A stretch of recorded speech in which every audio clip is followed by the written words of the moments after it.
চট্টগ্রামের পতেঙ্গায় বৃহস্পতিবার বিমান বাহিনীর প্রশিক্ষণ যুদ্ধবিমান বিধ্বস্ত হওয়া এবং এক পাইলটের মৃত্যুর শোক না কাটতেই আবার পরদিন যান্ত্রিক ত্রুটি নিয়ে চট্টগ্রামে জরুরি অবতরণ করেছে এয়ার অ্যারাবিয়ার একটি ফ্লাইট। এতে করে আতঙ্ক ছড়িয়েছে চট্টগ্রাম সহ সারা দেশেই। প্রশ্ন উঠেছে, কি এমন হলো?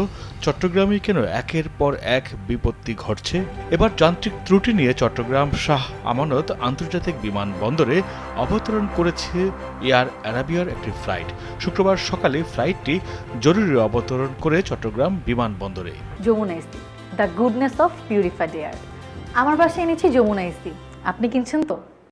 জানা গেছে, এয়ার অ্যারাবিয়ার ফ্লাইট G9526 এর 191 জন যাত্রী ও 7 জন ক্রু ছিল।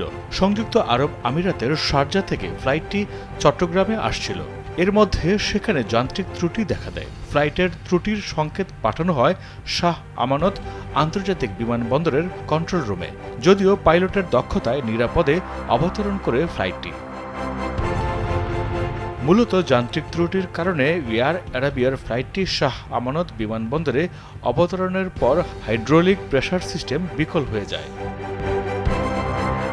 এ কারণে বিমানটি রানওয়েতে প্রায় 12 মিনিট আটকা পড়ে থাকে। রানওয়েতে বিমান আটকে পড়ায় আতঙ্ক ছড়িয়ে পড়ে যাত্রীদের মধ্যে। পরে যাত্রী এবং ক্রুদের নিরাপদে নামিয়ে আনার পর বিমানটি রানওয়ে থেকে সরিয়ে নেওয়া হয়। বিষয়টি নিশ্চিত করেছেন চট্টগ্রাম শাহ আমানত আন্তর্জাতিক বিমানবন্দরের পরিচালক গ্রুপ ক্যাপ্টেন তাসলিম আহমেদ। তিনি বলেন, সকাল 8টা 40 দিকে ত্রুটি নিয়ে ফ্লাইটটি অবতরণ করে। যাত্রীরা সবাই নিরাপদে ছিল। সেখানে 191 জন যাত্রী সহ 7 জন ক্রু ছিল। বিমানে যান্ত্রিক ত্রুটির বিষয়টি নতুন নয়। গত 24 এপ্রিল যান্ত্রিক ত্রুটির কারণে নির্ধারিত সময়ে বাংলাদেশ বিমানের একটি ফ্লাইট চট্টগ্রাম শাহ আমানত আন্তর্জাতিক বিমানবন্দর থেকে ছেড়ে যেতে পারেনি। দুবাইগামী বাংলাদেশ বিমানের ফ্লাইট BG147 সেদিন সন্ধ্যা 6:45 চট্টগ্রাম বিমানবন্দর ছেড়ে যাওয়ার কথা ছিল, কিন্তু যান্ত্রিক ত্রুটির কারণে ফ্লাইটটি নির্ধারিত সময়ে ছেড়ে যেতে পারেনি।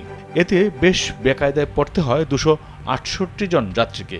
বিমানে যান্ত্রিক ত্রুটির কারণে প্রায় 19 ঘন্টা পর ছেড়েছে সেই ফ্লাইট।